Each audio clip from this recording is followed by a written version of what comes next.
ఆంధ్రప్రదేశ్లో రాష్ట్ర రాజకీయం పూర్తిగా పీక్స్కు చేరిందా? ఖచ్చితంగా అవును అనే చెప్పాలి. ఇటీవల దేశ ప్రధాని నరేంద్ర మోదీ ఏపీలో రాజమండ్రి అనకాపల్లి సభా వేదికగా కూటమి సభలకు ఆయన హాజరు కావడం, ఇష్టం వచ్చినట్టుగా జగన్మోహన్ రెడ్డి గారిని పేరెత్తలేదు కానీ వైసీపీ ప్రభుత్వంపై ఉన్నది లేనిది అంతా కూడా మాట్లాడడం అంతా చూసాం. ఇక తాజాగా జగన్మోహన్ రెడ్డి గారు సైలెంట్గా ఉంటున్నారు, మనకేం కాదు ఇబ్బందే లేదనుకున్నారో ఏమో కానీ ఇటీవల దేశ ప్రధాని చేసిన వ్యాఖ్యలకు గాను తాజాగా ముఖ్యమంత్రి జగన్మోహన్ రెడ్డి గారు ఈరోజు గాజువాక వేదికగా అద్దిరిపోయేలా చెంప మాదిరిగా కొట్టిన మాదిరిగానే రియాక్షన్ ఇవ్వడం జరిగింది. విశాఖ స్టీల్ ప్లాంట్పై ముఖ్యమంత్రి జగన్ సంచలన వ్యాఖ్యలు చేశారు. ఆయన గాజువాకలో మాట్లాడుతూ స్టీల్ ప్లాంట్ ప్రైవేటీకరణ కాకపోవడానికి తానే కారణమని డైరెక్ట్గా చెప్పారు. అందరూ ఆలోచన చేయమని అడుగుతా ఉన్నా. 5 సంవత్సరాలుగా స్టీల్ ప్లాంట్ ప్రైవేటీకరణ జరగలేదు అని అంటే దానికి కారణం, దానికి జగన్ అనే ముఖ్యమంత్రి ఒప్పుకోలేదు కాబట్టి అది జరగలేదు అన్నది ప్రతి ఒక్కరూ కూడా ఆలోచన చేయమని కోరుతా ఉన్నా. ఈ ఎన్నికల్లో కూడా స్టీల్ ప్లాంట్ అమ్మకం ఆపేలా ఆ బాబు, ఆ దత్తపుత్రుడు, ఆ బీజేపీల కూటమిని ఓడించి నా తమ్ముడు అమర్కు ఓటు వేసి మొత్తం దేశానికి ఒక గట్టి మెసేజ్ ఇక్కడి నుంచి పంపించండి అని కోరుతా ఉన్నా. 5 ఏళ్లుగా అందుకు నేను ఒప్పుకోకపోవడం వల్ల అది జరగలేదన్నారు. ఎన్నికల్లో కూటమి గెలిస్తే స్టీల్ ప్లాంట్ ప్రైవేటీకరణకు ఆపలేమని, కూటమికి ఓటేస్తే ప్రైవేటీకరణకు ఓటు వేసినట్లేనని స్పష్టం చేయడమే కాదు, ఇక్కడ చంద్రబాబు, పవన్ కళ్యాణ్లను ఇరకాటంలో కూడా జగన్ పెట్టడం జరిగింది. దమ్ముందా? కూటమికి ఓటేస్తే ప్రైవేటీకరణ ఆపుదాము, ప్రైవేటీకరణ చెయ్యలేము అని చెప్పే దమ్ము మీ ముగ్గురికి ఉందా అంటూ జగన్ గాజువాక వేదికగా అదిరిపోయేలా ప్రశ్నల వర్షం కురిపించారు. భార్య దేశ ప్రధాని అయిన నరేంద్ర మోదీ ముఖం కూడా చూడకుండా ఆనాడు చంద్రబాబు నాయుడు గారు తిట్టిన విషయం మనకు తెలిసిందే. నీ భార్యని తిట్టాడు, నిన్ను అవమానించాడు. మీరు పొత్తులో ఉంటే ఒక మాదిరి, పొత్తులో లేకపోతే ఒక మాదిరి మాట్లాడే వ్యక్తివి నువ్వు, అసలు రాజకీయాల్లో ఇది ఏంటి అని జగన్ ప్రశ్నించాడు మోదీపై. మొట్టమొదటిసారిగా దేశ ప్రధాని నరేంద్ర మోదీపై కూడా జగన్ ఆగ్రహం వ్యక్తం చేయడం ఇదే తొలిసారి.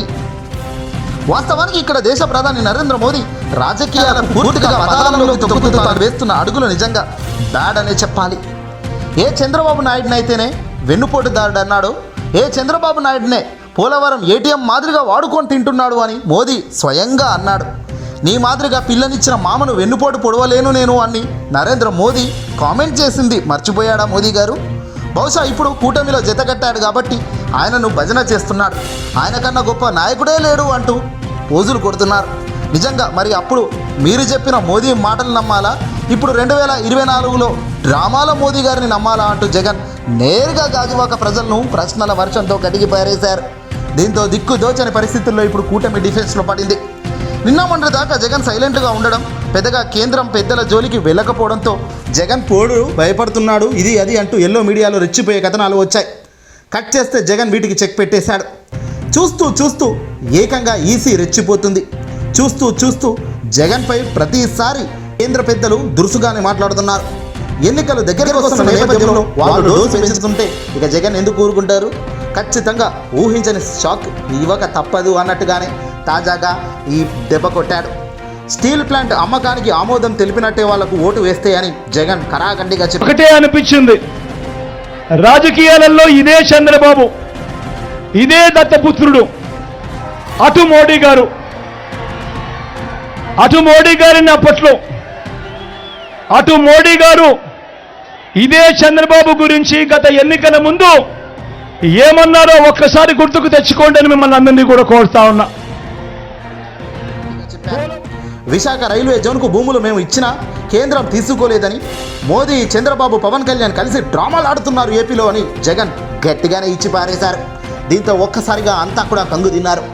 జగన్మోహన్ రెడ్డి గారు మొదటి నుంచి చెప్తున్నది అది, చంద్రబాబు జిమ్మిక్కులు చేస్తున్నాడు, చంద్రబాబు ఆడే ఆటల్లో పడకండి అని మొదటి నుంచి జగన్ చెబుతూనే ఉన్నారు. కానీ రాజకీయాలు ఏ స్థాయికి వెళ్ళాయంటే చివరికి పక్కన ఉంటే ఒక మాదిరిగా, పక్కన లేకపోతే ఇంకో మాదిరిగా మాట్లాడుతున్న నరేంద్ర మోదీ మాటలను అప్పుడు ఇప్పుడు అనే బేరేజ్ కూడా ఇప్పుడు జగన్ వేసేశాడు. నిజంగా దేశ ప్రధాని నరేంద్ర మోదీ చంద్రబాబును పిచ్చిగా తిట్టాడు, చంద్రబాబు మోదీని పిచ్చిగా తిట్టాడు. కానీ ఇప్పుడు వీళ్ళిద్దరూ దేశానికి చాలా గొప్ప వ్యక్తులట. ప్రపంచం మొత్తం ఏపీలోనే నాశనం అవుతుంది అన్నట్టుగా వాళ్ళ మాటలు ఉన్నాయి. జగన్ వచ్చాకే ఆంధ్రప్రదేశ్ తలసరి ఆదాయం ఏ రకంగా పెరిగిందో వాళ్ళే కదా పార్లమెంట్ సాక్షిగా చెప్పారు. మరి ఇప్పుడు జగన్ను అప్పుల పాలైందని నిన్న అన్నాడు మోదీ. నిజానికి జగన్ మోహన్ రెడ్డి గారు అప్పులు చేసిందెంత, చంద్రబాబు గారి హయాంలో అప్పులు చేసిందెంత అని చూస్తే మాత్రం నోరు తెరిచాం. నిన్నే దీనికి సంబంధించిన ఒక వీడియో కూడా మనం విడుదల చేయడం జరిగింది. జగన్మోహన్ రెడ్డి గారు 4 ఏళ్లలో 2023 మార్చి దాకా చూసుకుంటే 1,77,500 చిల్లర లక్షల కోట్లు అప్పులు జగన్ చేస్తే 2,64,000 కోట్లు చంద్రబాబు కేవలం 5 ఏళ్లలో చేశాడు. మరి జగన్మోహన్ రెడ్డి గారి కంటే 86,000 కోట్లు ఎక్కువ డబ్బును చంద్రబాబు అప్పు చేసినప్పటికీ డీబీటీ కానీ నాన్ డీబీటీ కానీ పేదలకు పంచింది ఎంతయ్యా అంటే ఒక్క రూపాయి లేదు. మరి ఇవన్నీ ఎవరి జేబులోకి పోయాయి, ఎవడు తిన్నాడు అంటే మాత్రం సమాధానం లేదు. బహుశా దేశ ప్రధాని మోదీ అయినా దీనికి సమాధానం చెప్పుంటే బాగుండేది. రేపు కూడా దేశ ప్రధాని మోదీ పర్యటన ఉంది కాబట్టి చూద్దాం మరి మోదీ ఏం చెబుతాడో. ఇక్కడ ముందుగా జగన్ గారి ధైర్యానికి, గట్స్కి హ్యాట్స్ ఆఫ్ అని చెప్పాలి. దేశ ప్రధాని అని భయపడతాడు అనుకున్నారు అందరూ. మోదీ గారిని విమర్శించడు అని అనుకున్నారు అంతా.